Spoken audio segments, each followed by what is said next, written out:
दोस्तों आप सभी का हार्दिक स्वागत है आपके अपने यूट्यूब चैनल पे। दोस्तों आज हम बात कर रहे हैं यूपी टेट सी टेट में आए हुए पर्यावरण अध्ययन के महत्वपूर्ण प्रश्नोत्तरी की। तो चलिए बिना किसी देरी के स्टार्ट करते हैं क्वेश्चन नंबर 1 से। क्वेश्चन नंबर 1, कथन क्या दिया है? पंचायतों के प्रधान, प्रमुख तथा अध्यक्ष के पदों में महिलाओं के लिए जिसमें अनुसूचित जाति, अनुसूचित जनजाति तथा पिछड़ी जाति की महिलाएं सम्मिलित हैं, आरक्षण के उनके क्रियाकलाप में एक सुस्पष्ट परिवर्तन आया है। दोस्तों यह सही है, ठीक है। कारण क्या है? क्यों क्यों परिवर्तन आया है? इसका कारण क्या है? ग्रामीण क्षेत्रों की महिलाएं इस आरक्षण की मांग लंबे समय से कर रही थी। दोस्तों कारण गलत है। आंसर क्या हो जाएगा? आंसर हो जाएगा, बताइए दोस्तों क्या हो जाएगा? ए सही है, आर गलत है। आंसर क्या हो जाएगा? आंसर हो जाएगा ऑप्शन नंबर सी, ठीक है। अगले क्वेश्चन की बात करते हैं। क्वेश्चन नंबर 2, संविधान के 73वें संशोधन में प्रावधान किया गया। दोस्तों किसका प्रावधान किया गया? पंचायतों के नियमित चुनाव कराने के लिए, बिल्कुल सही, ठीक है, ये भी सही है। महिलाओं के लिए सभी स्तरों पर सीट के आरक्षण के लिए, ये भी सही है। राज्य वित्त आयोग की संस्तुति के अनुसार पंचायतों को फंड का अनिवार्य रूप से स्थानांतरण के लिए, ये भी सही है। 11वीं अनुसूची में दिए गए विषयों के संबंध में पंचायतों की शक्ति का अनिवार्य रूप से हस्तांतरण, ये भी सही है। दोस्तों चारों सही है। आंसर क्या हो जाएगा? ऑप्शन नंबर डी, सभी चारों सही है, ठीक है। अगले क्वेश्चन की बात करते हैं। क्वेश्चन नंबर 3, वह राज्य जिसने सबसे पहले पंचायती राज स्वीकार किया था वह है। तो दोस्तों वह कौन है? राजस्थान। और राजस्थान में कौन सा जिला था? नागौर जिला। आंसर क्या हो जाएगा? Option number D.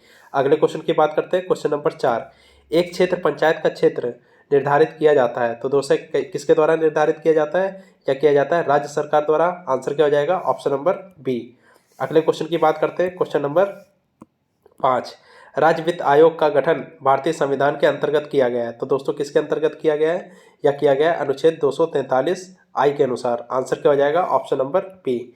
अगले क्वेश्चन की बात करते हैं। क्वेश्चन नंबर 6, पंचायती राज का मुख्य उद्देश्य क्या है? तो दोस्तों पंचायती राज का मुख्य उद्देश्य है लोगों को विकास मूलक प्रशासन में भागीदारी के योग्य बनाना। आंसर क्या हो जाएगा? Option number D. अगले क्वेश्चन की बात करते हैं। क्वेश्चन नंबर 7, पंचायत के चुनाव कराने हेतु निर्णय किसके द्वारा किया जाता है? तो दोस्तों निर्णय किया जाता है ये राज्य सरकार के द्वारा। आंसर क्या हो जाएगा? Option number B. अगले क्वेश्चन की बात करते हैं। क्वेश्चन नंबर 8, निम्नलिखित कथनों पर विचार करिए।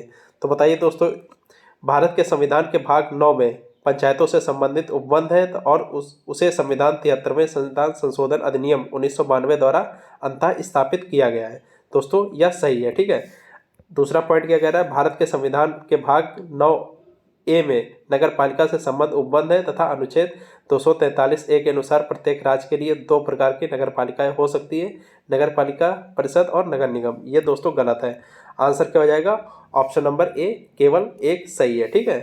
अगले क्वेश्चन की बात करते हैं। क्वेश्चन नंबर 9, भारत के संविधान में पंचायतों तथा नगर पालिकाओं से संबंध 73वें तथा 74वें संवैधानिक संशोधन जब हुए उस समय भारत के प्रधानमंत्री कौन थे? तो दोस्तों 1992 में प्रधानमंत्री कौन थे? तो दोस्तों वो थे पीवी नरसिम्हा राव। आंसर क्या हो जाएगा? ऑप्शन नंबर सी, ठीक है। क्योंकि जो 73वां संविधान संशोधन हुआ था 1992 में हुआ था, ठीक है। तो उस टाइम कौन थे? पीवी नरसिम्हा राव। अगले क्वेश्चन की बात करते हैं। क्वेश्चन नंबर 10, भारत में त्रिस्तरीय पंचायती राज व्यवस्था की सिफारिश की गई थी। तो दोस्तों किसके द्वारा की गई थी? या बलवंत राय मेहता समिति के द्वारा की गई थी। आंसर नंबर क्या हो जाएगा? Option number B.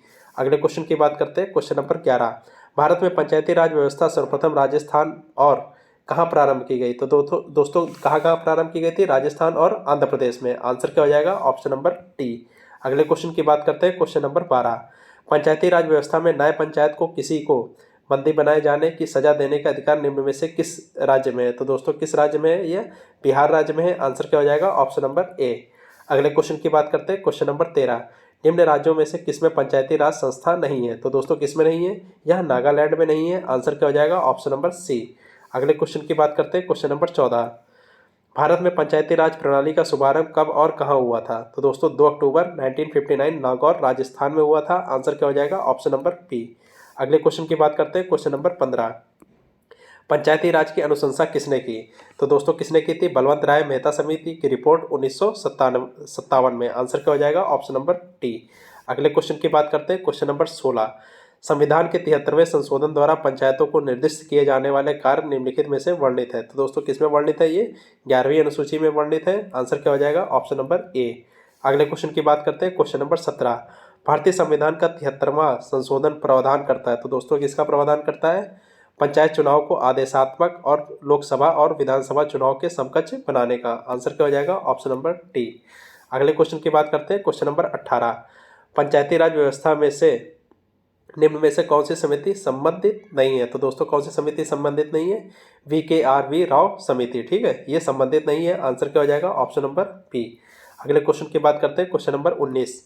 पंचायती राज को संवैधानिक स्थिति प्रदान करने की संस्तुति निम्न में से किस कमेटी द्वारा की गई थी? तो दोस्तों यह की गई थी LM सिंघवी कमेटी द्वारा। आंसर क्या हो जाएगा? Option number A. अगले क्वेश्चन की बात करते हैं, क्वेश्चन नंबर 20। संविधान के प्रावधानों के अंतर्गत पंचायत चुनाव कराने का निर्णय लिया जाता है। तो दोस्तों किसके द्वारा किया जाता है? यह किया जाता है राज्य सरकार के द्वारा। आंसर क्या हो जाएगा? Option number B. अगले क्वेश्चन की बात करते हैं, क्वेश्चन नंबर 21। स्थानीय शासन की निम्न में से कौन सी विशेषता नहीं है? तो बताइए दोस्तों कौन सी विशेषता नहीं है? केंद्रीय नियंत्रण या स्थानीय सुशासन की विशेषता नहीं है। आंसर क्या हो जाएगा? Option number C. अगले क्वेश्चन की बात करते हैं, क्वेश्चन नंबर 22। ब्लॉक स्तर पर पंचायत समिति है, तो दोस्तों क्या है ये? प्रशासनिक प्राधिकरण। आंसर क्या हो जाएगा? Option number B. अगले क्वेश्चन की बात करते हैं, क्वेश्चन नंबर 23। त्रिस्तरीय पंचायती राज प्रणाली स्थापित करने की अनुशंसा सर्वप्रथम किसके द्वारा की गई थी? तो दोस्तों किसके द्वारा की गई थी? यह बलवंत राय मेहता समिति के द्वारा। आंसर क्या हो जाएगा? Option number C. अगले क्वेश्चन की बात करते हैं, क्वेश्चन नंबर 24। अशोक मेहता समिति ने पंचायती राज के लिए किस प्रतिमान की संस्तुति की थी? तो दोस्तों कितने स्तर होने चाहिए अशोक मेहता समिति के द्वारा? तो दोस्तों होने चाहिए 2 स्तर। आंसर क्या हो जाएगा? Option number B. अगले क्वेश्चन की बात करते हैं, क्वेश्चन नंबर 25। भारतीय संविधान की 11वीं अनुसूची में पंचायतों के लिए कुल कितने विषय निर्धारित किए गए? तो दोस्तों किए गए 29 विषय। आंसर क्या हो जाएगा? Option number C. अगले क्वेश्चन की बात करते हैं, क्वेश्चन नंबर 26। यदि पंचायत भंग होती है तो किस अवधि के भीतर निर्वाचन होंगे? तो दोस्तों किस अवधि के भीतर होंगे? 6 माह के अंदर होना चाहिए, ठीक है। आंसर क्या हो जाएगा? Option number C. अगले क्वेश्चन की बात करते हैं, क्वेश्चन नंबर 27। निम्नलिखित में से कौन से एक पंचायतों से संबंधित नहीं है? तो बताइए दोस्तों कौन सा एक पंचायतों से संबंधित नहीं है? 74वां संविधान संशोधन अधिनियम, ये पंचायतों से संबंधित नहीं है। आंसर क्या हो जाएगा? Option number B. अगले क्वेश्चन की बात करते हैं, क्वेश्चन नंबर 28। पंचायतों और नगर पालिकाओं के संबंध भारतीय संविधान में किस वर्ष प्रावधान किया गया था? तो दोस्तों यह किया गया था 1993 में। आंसर क्या हो जाएगा? Option number D. अगले क्वेश्चन की बात करते हैं, क्वेश्चन नंबर 29। मनरेगा कार्यक्रम निम्नलिखित में से भारतीय संविधान के किस अनुच्छेद को लागू करने हेतु लाया गया है? तो दोस्तों किस अनुच्छेद को लागू करने हेतु लाया गया मनरेगा? अनुच्छेद 43 को। आंसर क्या हो जाएगा? Option number A. अगले और लास्ट क्वेश्चन की बात करते हैं, क्वेश्चन नंबर 30।